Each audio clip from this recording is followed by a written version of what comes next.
Hi guys, welcome back. I'm so excited to see you guys again. Thank you guys again joining me for another Ask a Dietitian live workshop. I'm so excited to share some of the questions that have been coming through. Very interesting, very knowledgeable questions. Definitely there's a lot of trends going on around in the nutrition sector, fitness sector that I definitely want to make sure that we get to. Especially a shout out to all of my interns. You guys are doing an amazing job. Also, I know we have a lot of perimenopausal and menopausal information coming you guys your way. Shout out to Dr. Trankim, Diana Trankim. We've partnered up to bring you guys a little more education, not just from the OBGYN end, but also the nutrition end when it comes to perimenopause, menopause, right? And how to get ready for that stage in life, which all of us will get, if we live long enough, hopefully. We'll get to. So so let's get started. Let's get started right away. So let's go ahead and go. I have my questions here. You guys have been giving me, like I said, very good questions. So I want to make sure that I touch on each one of them in thorough detail. So one of the questions was from one of our friends asking, if I'm craving sugar, what are the best snacks to curb that craving? That's a wonderful. Hi everyone. Thank you guys for joining. That's a very good question. So the first thing I tell my patients is that whenever you're craving sugar, right, let's ask ourselves why we're craving that sugar, okay? I really like to know the root cause of things when it comes to myself, my own cravings, my own patients, right? Usually those cravings come and stem off from nutritional deficiencies, right? Now, don't get scared by the word deficient, right? That just means that your body needs something, right? So it's not that you have been neglecting your body or anything of that sort, right? So sugar cravings, right? And if you think, well, what is sugar is, it's a carbohydrate, it's glucose, right?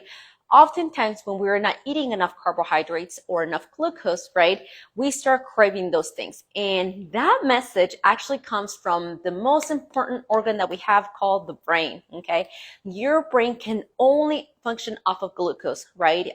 Even in diets like the ketogenic diet or the low carbohydrate diets where other body parts of you can utilize what we call lipids or fatty acids, right? Or fats, right? As fuel, your brain cannot, okay? If you guys ever look at the structure of a triglyceride or a fat, right? The chemical structure, there is a part called the backbone that is actually turned into sugar, into glucose for the brain to use, even in these kind of diets, because your brain, like I said, cannot function out of anything else, right? Your brain alone, on a daily basis, the adult human brain needs around 130 grams of carbohydrates per day. That may sound a lot, but it's actually not a lot, guys. It really depends on what kind of style of eating you're following or you're doing, right? You'll notice that, for example, an apple by itself, like a regular medium apple, it's around 20 grams of carbohydrates, right? And that's just one of the foods that you might eat throughout the days, right? If you eat oatmeal, right, that has a different amount. So definitely, ask yourself if you have been eating enough carbohydrates or when was the last time that you ate, right?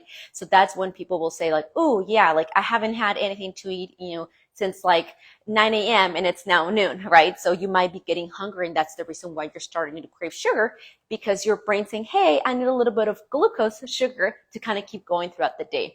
But if you're craving something sweet, right? Like I, for example, have needed to uptake my energy of carbohydrates as of lately, right? I will crave sweeter things, right? So what I gravitate towards is some kind of fruit. I really love spicy things, right? That's always kind of been ingrained in my culture. So I sometimes, and my mouth is watering as I'm saying this, I will put like some tahini on some like apples or some oranges or some pineapple, some watermelon. My mouth is watering already. So these are the things that I can utilize to crave that sweet and spicy craving at the same time, right? So fruits are going to be your best friend. There are some fruits that are higher in the sugars, glucose and fructose, right? And they're a lot of the fruits are a combination of a lot of different ones of these, right? So, for example, mangoes and bananas and dates, a little bit are higher on this sugar content, right? Now, don't get scared by that, okay? Remember that natural sugars, meaning those that are found in fruits, are not harmful. And there's actually another question that, so we're going to touch on that in just a second, right? But in it by itself, right, I would say your best bet when you're craving something sweet, right, is to go ahead and gravitate towards fruits. That's going to be my best suggestion. Like now you're craving something really, really sweet, grab that mango, grab the banana, right? Grab those apples, cherries, whatever you feel like sounds good at the moment, right? And that will usually take care of the craving. Okay, moving on up, we have, are natural sugars just as bad as regular sugars if you have too much fruit or natural juices? Ooh, this is a great question. And thank you, shout out to our friend that had this question for us. So the answer to this is no. Okay, and I am very careful with labeling foods or sugar in this case, right, or any food for that matter, as good or bad, because those meanings can be even subjective in and of itself, right? So for example, right, like we don't want to say, hey, is an apple good versus a Snickers that's bad? Well, that really depends, right? Because if all you want to eat are apples and you're afraid to once in a while eat that Snickers bar, then there's a relationship with food issue that we need to address. But given that, we have no problem, eating either or, right? I'm going to go back and say, are natural sugars just as bad as regular sugars if you have too much fruit? So the short answer to this is no. Okay. So sugars found in its natural form in fruit have a lot of components, and the fruit actually has something called fiber that what we call lowers the glucose or the sugar response. Remember that whenever your blood sugar spikes up too high, too fast, right? That's when we definitely want to be cautious of that, because above a certain threshold called high blood sugars or hyperglycemia, right? Your body doesn't like to be here, right? And this is where all kind of different sorts of things happens. By the way, guys, on our second video of our video fat loss, our video book that we're having, I'm going to be explaining this in thorough detail, right? But in short, lowering the glucose response has a lot to do with the content of the meal or the component in which you eat and pair those foods with other foods or in it by itself, right? So let's take both examples, okay? Let's take just sugars from fruits by itself, okay? If you eat the whole fruit, the fiber in that fruit will make sure that your blood sugar doesn't spike up too fast, right? That's why when it comes to fruits, I recommend that my patients consume the whole food, right? If you're just eating it by itself, because that fiber will make sure that your blood sugar just kind of, lowers it down a little bit. Hi, everyone. Thank you guys for joining. Okay. Now let's take, for example, a refined sugar. Let's take cane sugar. And I'm trying to think of which ways can you, take cane sugar in a non-bad way, right? Let's say I'm putting cane sugar, regular table sugar in my tea, right? Well, the fact that it's already in liquid form, anything in liquid is going to absorb faster into your bloodstream than anything solid, the fruit with the fiber, right? So that's why I recommend that when people are consuming fruits, that you do not consume just the juice, right? Because it's the fiber in the fruit, right, that makes sure that your blood sugar rises up a little bit slower and not as fast as if you consume just the fruit juice, right? So now I know a lot of you guys are going to be, well, what about smoothies? Okay, let's say I put frozen mango in a smoothie, right? Well, what I'm gonna want to combine that mango with, the reason for that is because as you blend it, right? This is, we'll call it like a processing of food, right? This is physically processing of food. By you blending it and you making it into a more liquid-like form, you're making it more easier for your body to absorb it, right? And this is actually where modified diets come in the hospital setting, when people can't actually chew and swallow food, or they can't absorb them. We move them from like a solid to a semi-solid and liquid kind of modified foods, right? So because of that, that sugar in that mango, even though it has the fiber, if it's in liquid form, you will absorb it faster. That's why in that case, there are two other buddies that are friends with fiber. Whenever you're consuming things with a smoothie, you want to make sure you pair this with a protein and a fat. Together, all three, proteins, fats, and fibers, lower the blood sugar response in your bloodstream, right? So if I were to eat a fruit smoothie with just mangoes, and let's say I throw some orange juice in there or some orange juice in there, and I throw some apples in there, well, all of that will make my blood sugar spike up too quickly, too fast, right?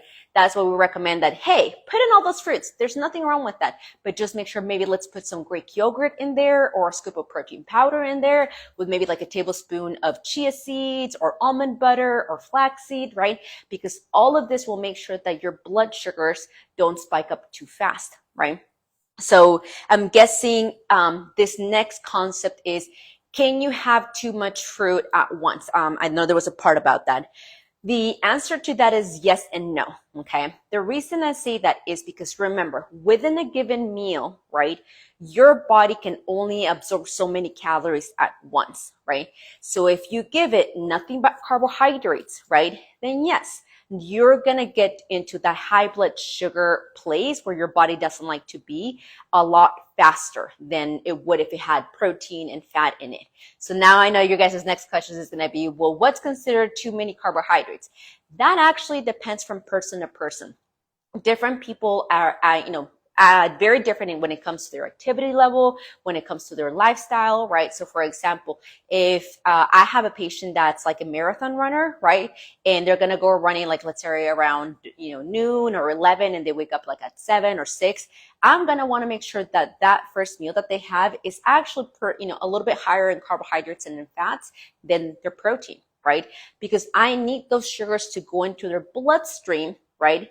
But because these are active individuals who have been active in this kind of activity for a long time, once your body detects that it's going up into the high blood sugar range, it will actually take some of the sugars and store them as glycogen in their glycogen stores.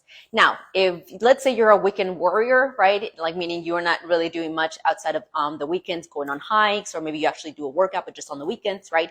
Your body will not have the same capacity to store glycogen like the person who's been running half marathons, for the past 5 years, okay? So that's why I say that when it comes to eating too many carbohydrates or too many sugars at once, it really depends on the individual, right?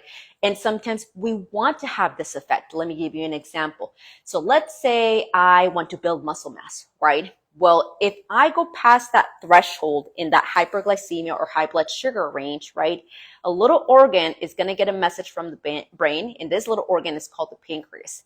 The pancreas is going to release insulin and go to all your different body cells to make sure that we take the excess blood sugar and we lower down the content. Remember, your body doesn't like to be up here, right? But insulin is what we call a building hormone. It builds fat, and it also builds muscle.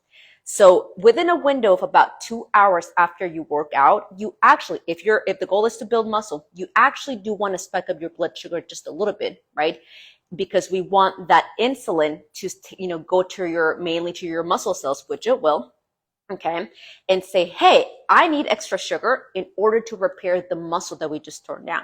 Okay, so that's one case and there's actually a post-workout ratio. So we normally recommend that for those people that want to gain muscle mass, right? That's their primary goal. The carbohydrate to protein ratio is 3 to 1 gram. So for every 3 grams of carbohydrates, you consume 1 gram of protein. Okay, so bring on those carbs. Awesome. Moving on next. So in a nutshell, juices, kind of, like I said, don't take the sweet stuff out of the good stuff. Keep the sweet stuff with the good stuff and eat the whole fruit by itself. Now, let's go over, is any protein powder good for you, or can it ruin your gut microbiome over time? Ooh, this is a really, really, really good question. Okay, so there's a lot to unpackage on this. So let's start off with saying that protein powders are not a food, guys, okay? And therefore, they're not regulated by the FDA. The FDA stands for the Food and Drug Administration, right? So meaning it regulates foods and it regulates drugs, but it does not regulate supplements, okay? And this is one of the primary reasons why I'm very cautious and very careful with the brands that I recommend to my patients, right? The reason for this is because you can literally, start your own supplement company, make some stuff in your garage and sell it, okay? So, and usually if you ever see in the nutrition facts label something that says like proprietary blend, that means that by law, because that supplement is not a food, the company does not have to disclose everything that is in that supplement, okay? There was actually a lot of awareness brought to this back in the, early 2000s, 2003, I want to say. And when it was discovered that a lot of protein powders had harmful chemicals like mercury, right? A lot of carcinogens in here, right? So that, that can cause organ damage, right? So my intake to protein powders, right? And yes, it can definitely affect your gut microbiome, right? Because if you don't know what's in that protein powder, remember that everybody's gut microbiome is very differently, right? That's why we don't recommend just one probiotic for everybody else, right? Depending on if you already know like how my patient normally eats, the foods that they normally consume, right? I kind of ask a few questions to know which probiotic I recommend to them, right? The same thing goes with the protein powder, right? So if there's something in that protein powder that would kind of cause what we call GI distress or gastrointestinal distress, right? That affects the microbiome, right? So your little guys in there may not like it, may not like that protein powder. And this is where we have to investigate in terms of, hey, okay, what is a good, wholesome, protein powder, and most importantly, that does not contain anything toxic. There's the testing agency that's in charge globally, right, meaning all over the world, to test supplements for major events like the Olympics, WADA, right here in the US, NCAA sports and professional sports. It's called Informed Choice. So if you Google that, and if you look at their logo, there's like a little guy running, right, with a little like almost like a Nike check sign, right? You want to make sure that you try to purchase, supplements that have this logo in them, because what this means is that that product from that company has been tested regularly to make sure that there's no heavy metals or toxic, or toxic impurities in there, or even, things that are not quote unquote harmful, but at certain amounts and at certain quantities, they can become toxic. Let me give you guys an example. A long time ago, I was working with a collegiate athlete, right? So this guy had a scholarship, had his college, right? And I remember working with him, and his buddy did not, he did not become my patient and so forth. But I remember looking at the supplements and looking at the caffeine content of some of the pre-workouts that they were using. And I said, hey, this pre-workout has, the caffeine amount and the other supplements like taurine actually has a very similar effect as caffeine when you intake them together. Okay. And it's like that could actually put you at above the threshold of what's legally allowed for your sport. So he decided to not take that supplement, right? And we found a different form of a pre-workout that he needed, right? And once again, that's a whole nother conversation in and of itself in terms of pre-workouts, right? His friend actually continued to use, and when they were both randomly tested for their sport, his friend had lost his scholarships because even though his caffeine levels showed up above the legal amount. So very unfortunate, right? But this is just to show you guys just like one of the ways in which, supplements can impact your life, not just physically, but in other areas. So be very, very careful with that. There are definitely some brands that I recommend. So if you guys have any questions about any specific supplement, send us a message. Remember that in our link in our bio, we have that link to schedule a 20-minute free consultation. So if all you want to know for that consultation is, hey, Carla, can you give me the brands of these decent products? By all means, just kind of message us, include that questions ahead of time so I can be prepared for that and just have that ready for you. And we can just knock that out in those free 20 minutes for you guys. Okay, moving on up. What is a healthy snack for when you're on the go? Ooh, I love this. I love this question. So thank you much for our awesome friend that sent us this. I love this because I'm always on the go. Okay. So one of my favorite snacks is to consume some kind of yogurt or some kind of beef jerky as my protein, right? For my carbohydrates. I love fruits. I love fruits because they're so easy. Bananas are so easy to carry. Apples are so easy to carry, right? I can just throw a few grapes in a Ziploc bag and they're so easy to carry, right?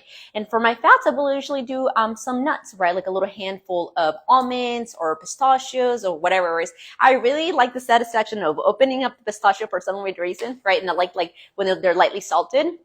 But just because, beware on the amounts of which foods you're consuming, because remember, healthy fats, even though they're healthy, they're still higher calorie items, right? So if you're wanting to be in that calorie deficit, just kind of be careful with that, okay? With the amounts that you're consuming. Once again, this amount is different for everybody because everybody has different energy needs, different dietary needs, different macronutrient needs, right? Whether you have a body that's free of disease, if you have a clinical condition, you're going to need something entirely different, right? but that's usually one of my favorite ones in there.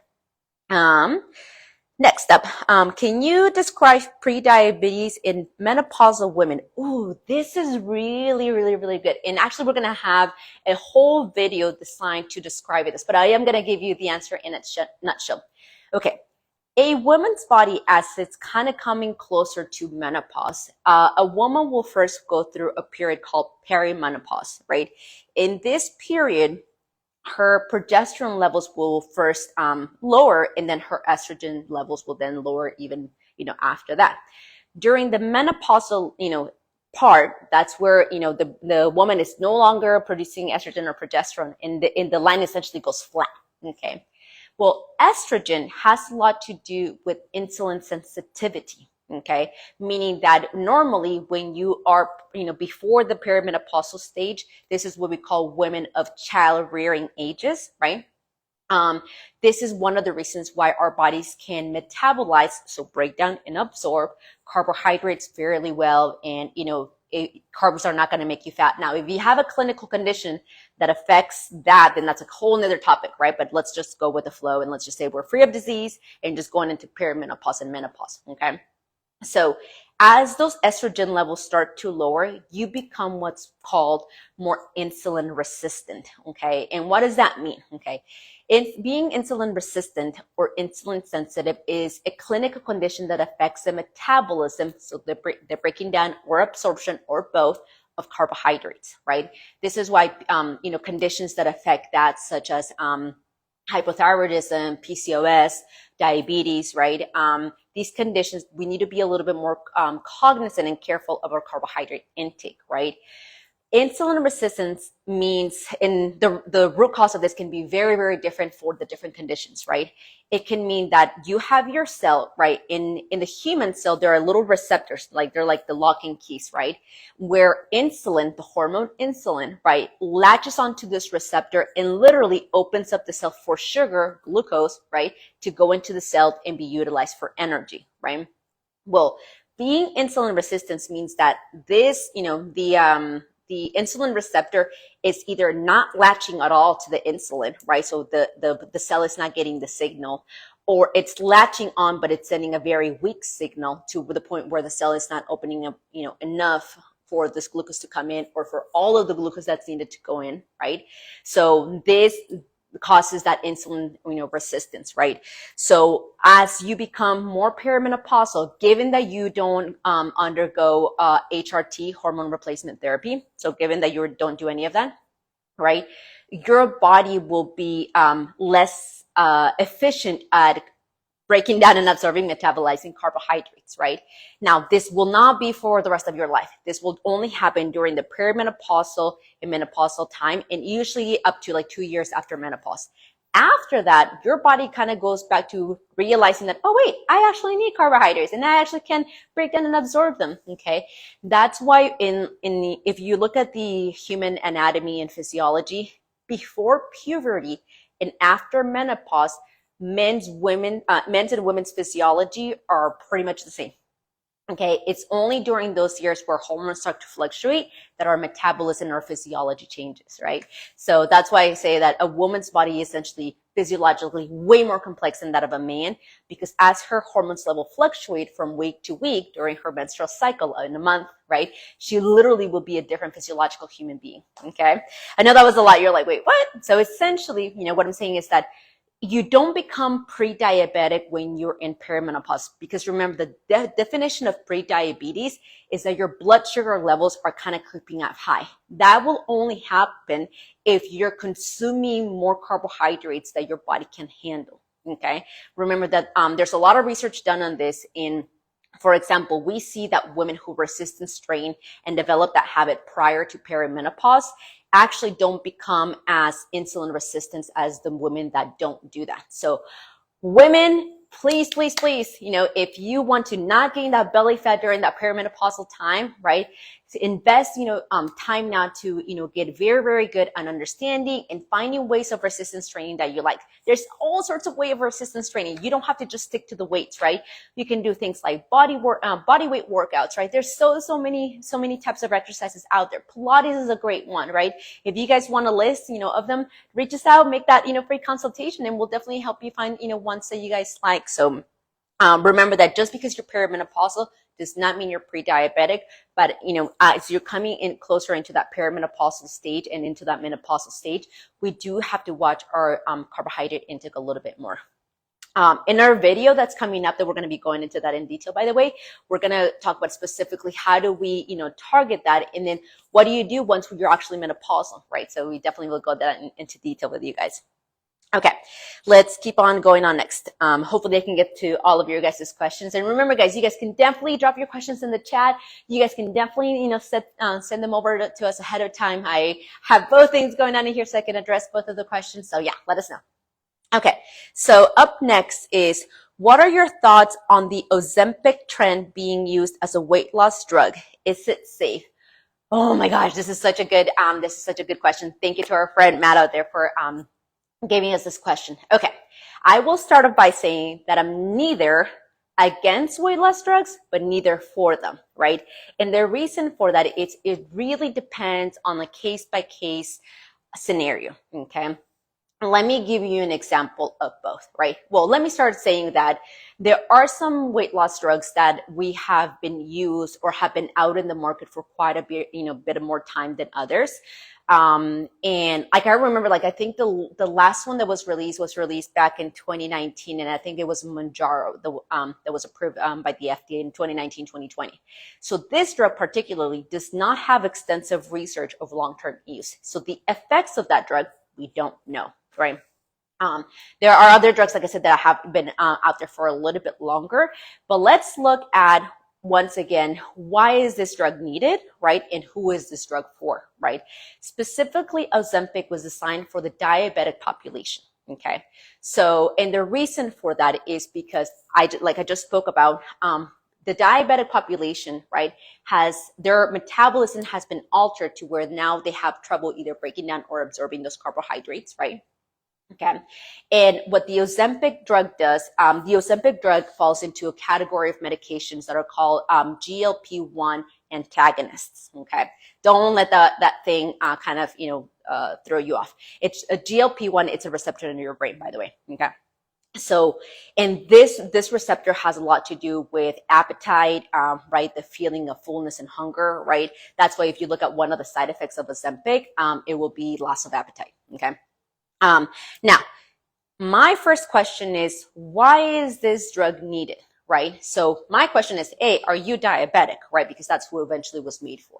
If you're not diabetic, then what is the root cause of you wanting to lose weight, not being able to lose weight? Because I definitely have treated patients in the past with that, right?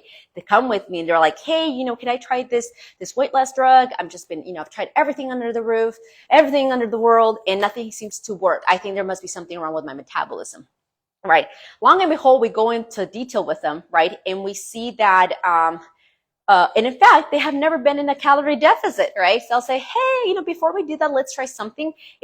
Based on your blood work, based on everything, there's nothing that signals that you may have a clinical condition that alters your metabolism, right?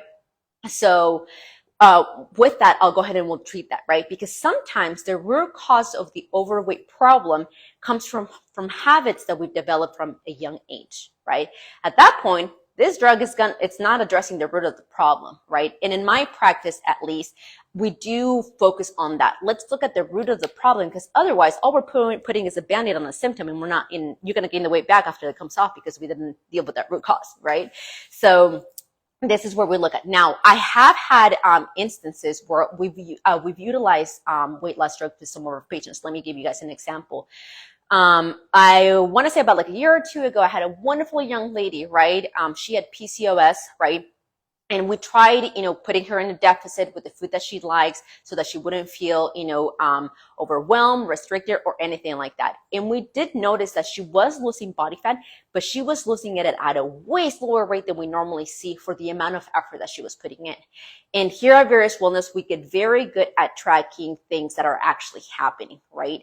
Because we want to track them in ways that are very precise, very accurate, and very honest, and that's why we harbor like a very safe place for our patients, because we definitely want them to feel comfortable saying, you know what, Carla, I didn't really get that workout in, right? And then we'll say, no worries. Why is that? Let's look at, was it that, things were too hectic? Was it that the gym intimidated you? Was it that, you don't like that form of working out, right?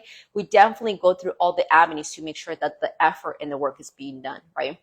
Sure enough, she was trying. She was trying like all get out, right? And we're seeing that, she wasn't losing the body fat range that we knew that she could, right?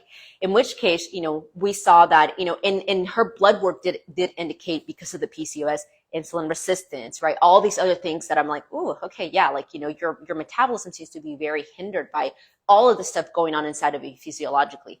So, she had a conversation with her medical provider, her doctor, about using the drug. And it actually was, in fact, the drug Mounjaro, right? And I said, hey, this drug seems to not be out in the market for a very long time. Let me look into the research. If you guys know anything about drugs have to go through different, what we call trials. They go to like stage, I think is A, B, C, and then the final research. These are all different research that needs to be done. I like to look at that last research that they did in order to prove that there was benefits coming from this drug, okay? And this drug in specifically, if you guys actually go look up the research, it was given in dosage going from 5 milligrams, 7.5, 10, and 50 milligrams, in different varying months, right? So once again, you need to look at what population was this research done in, right? Was it done in men, diabetic men who were lightly active? If that's the case, she does not qualify for that, right? Was it done on women, on Caucasian women, which she was not, right? Was it one on lightly active women, right? And some research will say, some things like, a diet protocol was followed. Okay, well then what diet protocol was followed? Because at that point, the energy intake is gonna affect energy utilization and energy output.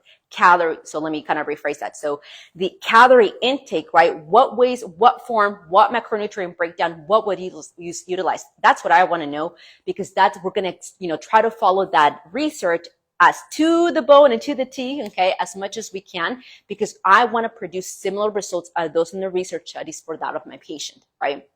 So, okay, we looked at, the different parameters, right? And lo and behold, she started losing body fat very quickly at the normal rate that she would, with this. And why? Because we took the time to really look at that research, right? And look at, hey, yes, notice how in the research, if you guys know anything about these kind of drugs, the GLP-1 antagonist, they make different body cells utilize different receptors so that energy, carbohydrates can come in and glucose can come in and be utilized, right? That's one of the reasons why they work. Now, during the time where we saw that she wasn't losing weight as fast as possible, this time was not wasted, by the way. During this time, we addressed old habits from childhood that kind of made her gain this weight up until now, right? So as she started losing the weight, she was able to keep it off because she was addressing the root cause of that, okay? We explained how her clinical condition, the PCOS, affected her carbohydrate intake and so forth.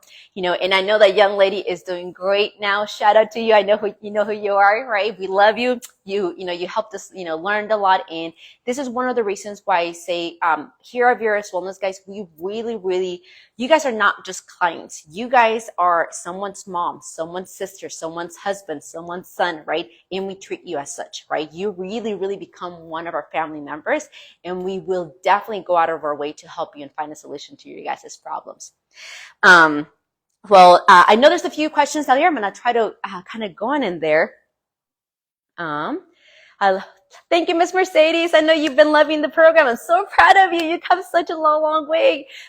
You guys, like I said, you put in so much support. You're putting in the effort. You're definitely seeing the results. I'm so proud of you, sweetheart. I'm trying to see if there's any more questions before I hop off that I can address. Thank you guys all for joining us. Once again, have a wonderful week, have a wonderful weekend, and stay healthy in this 2024. Bye-bye.